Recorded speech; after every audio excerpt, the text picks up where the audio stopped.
Según la Asociación Americana de Psicología, fuente científica, neutral, vigente de los Estados Unidos, se explica que la orientación sexual es una atracción. Por mucho tiempo se pensaba que la orientación sexual, o sea, la homosexualidad, era una condición del ser humano, equivalente al sexo hombre-mujer o a la raza o el color de piel. Y en función a esta premisa se hicieron muchas presunciones, que así como se luchó por la libertad de la gente de color negro y después por la mujer, ahora pues toca la emancipación de los homosexuales. Pero esto no es más que una falacia, porque pertenecen a dos categorías distintas. La raza y el sexo son condiciones inherentes del ser humano que uno no elige, nace hombre o mujer, o de un color de piel u otro. Es más, corrijo, ni siquiera se nace hombre o mujer. Desde antes que uno nazca, es hombre o mujer. Esto no es una cuestión religiosa, esto no es una opinión, esto es la realidad científica. En el momento de la concepción se forma un ADN único con todas las características que el ser humano va a tener durante toda su vida y que permanecen aún muerto. Por ejemplo, en el Perú se encontró hace poco los huesos, los restos de la señora de Caral, la ciudad más antigua de Lima. Y se descubrió que era una mujer. ¿Cómo? Mediante la antropología forense. Porque existen huesos masculinos y huesos femeninos. Cromosomas masculinos, cromosomas femeninos. Composición cerebral masculina, composición cerebral femenina. Genitales, ADN, la epigenética. Cada aspecto del ser humano evidencia, corrobora objetivamente lo que uno es. Entonces, desde antes que nazcas y después de muerto, uno tiene un sexo que es inmutable. Pero la orientación sexual, según lo define la psicología, es solamente una atracción, es un gusto. Y este gusto puede ser romántico, sexual o afectivo duradero hacia otros, pero finalmente es un gusto. Uno podría decir entonces, así como hay orientaciones sexuales, también existen orientaciones gastronómicas y orientaciones deportivas, que son gustos. Y si a alguien no le gusta el cuy, no es cuifóbico. Si a alguien no le gusta a los hombres, no es homofóbico. Y si a alguien no le gusta la Alianza Lima, no es alianzafóbico. Porque las atracciones, los gustos, los sentimientos no pueden ser ni protegidos, ni promovidos por la ley, ni regulados. ¿Por qué? Porque pertenecen al ámbito íntimo y privado del ser humano. Uno elige, decide vivir como le plazca, para bien o para mal. Es decisión autónoma de todo individuo. Pero hoy en día lo quieren equiparar a una característica inherente equivalente al sexo o la raza. Y de ahí derivan las confusiones posteriores. Hay personas que están convencidas que la lucha por los llamados derechos LGTBI es la marcha inevitable del progreso humano, en lo científico. Pero esto parte de una premisa falsa. Por eso el gran filósofo griego, Sófocles, decía: la verdad puede más que la razón. Porque una vez que uno descubre la verdad y corrobora, lo estudia, no es una opinión, no es una creencia, cualquiera puede corroborar, que la orientación sexual es únicamente un gusto, entonces la premisa que había construido esa conclusión, que era equivalente al sexo o la raza, se desmorona por sí mismo. La verdad puede más que la razón. ¿Y qué es entonces la identidad de género? Tercer término. Orientación sexual, un gusto. Sexo es lo que uno es. Ni se nace, ni se muere, uno trasciende. Es inmodificable el sexo. El hombre se puede mutilar un órgano saludable del cuerpo, pero basta con un cabello, una gota de sangre, ADN, hombre. El sexo es incambiable, no se modifica, imposible. Uno se puede mutilar, pero no modificar su sexo. Entonces, la legislación y las políticas públicas del derecho nacional e internacional tienen que emitir votos de conciencia. ¿Por qué se habla de conciencia?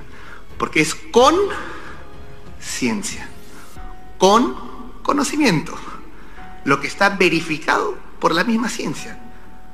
no tiene nada que ver con la creencia religiosa, no tiene nada que ver con la opinión. Es ciencia pura, dura, verificable a través de la anatomía, la genética, la epigenética. Es lo que somos, es la antropología, el estudio del ser humano.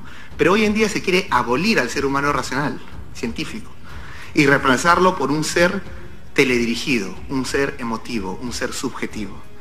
¿Qué es entonces la identidad de género? Esta expresión. La identidad de género es esta noción falsa de que uno puede construir su propio sexo o su propia identidad. Y para hacerlo más coherente o más persuasivo, colocan al sexo un adjetivo: el sexo biológico y el sexo psicológico.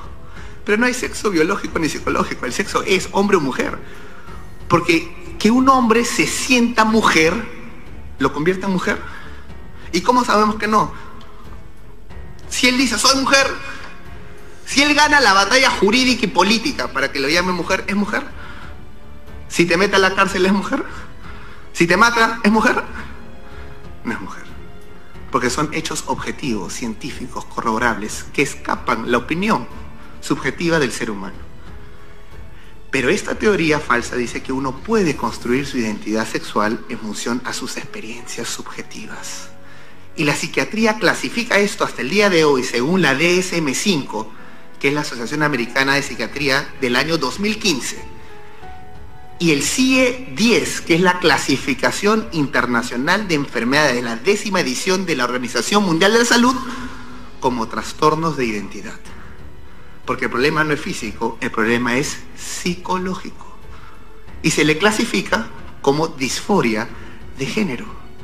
En el DSM-4 se le clasificaba como disforia de identidad de género.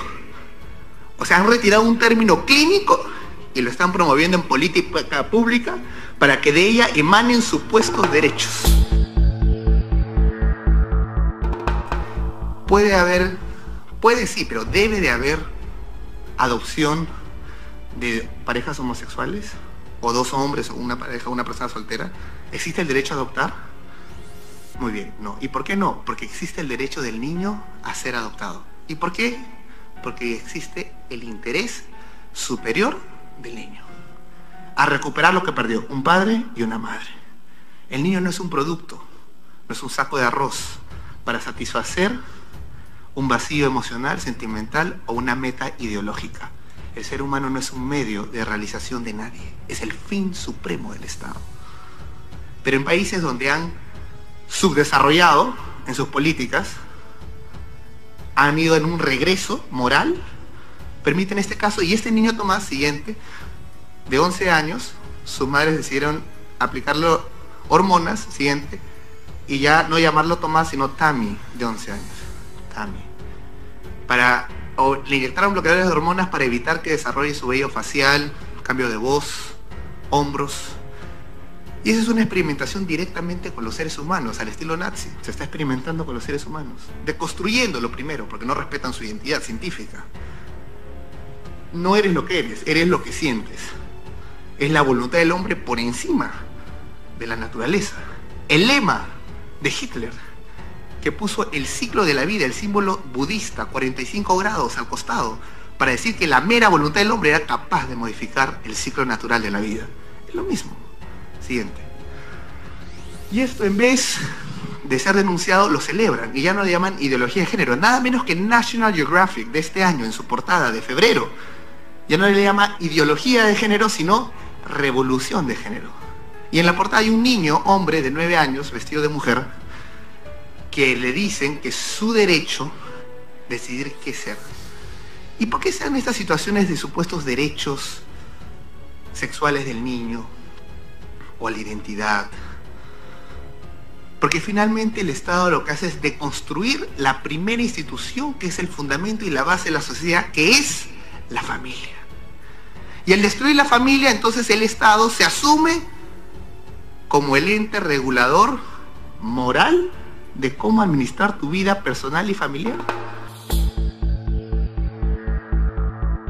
En una entrevista que pueden ustedes encontrar en YouTube, en la que el director de cine norteamericano Oliver Stone entrevista a Vladimir Putin, en uno de los fragmentos de una entrevista de 4 horas editada, le pregunta por la homosexualidad y le pregunta por cómo es posible que en Rusia no se pueda difundir la ideología de género en las escuelas y no se pueda hacer proselitismo homosexual.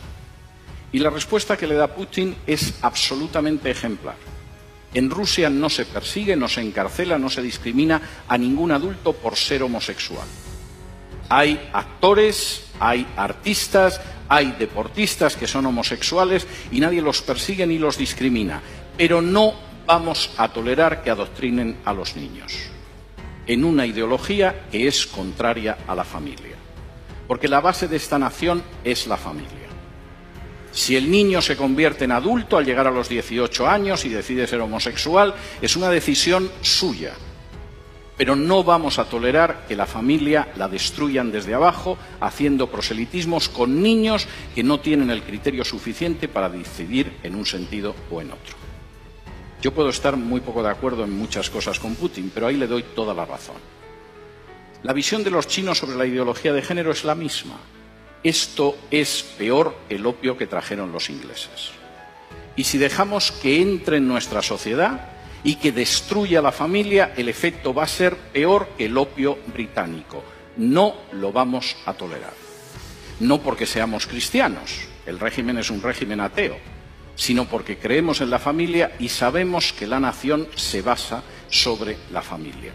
Me da mucho pesar que naciones que no son cristianas, sin embargo, a la hora de defender a la familia, parece que tienen una idea más clara que otras naciones que supuestamente lo son. La ideología de género se está imponiendo en países donde para poder recibir ayuda de instituciones internacionales, préstamos, renovación de créditos, se exige y se presiona a esos países para que admitan en su derecho interno la ideología de género. Y he tenido la posibilidad de hablar con dirigentes de países de Hispanoamérica y no de Hispanoamérica que tenían que confesar las angustiosas presiones que habían recibido de organizaciones ligadas a Naciones Unidas o al Departamento de Estado de Estados Unidos para admitir la ideología de género en su seno o enfrentarse con una situación difícil desde una perspectiva económica.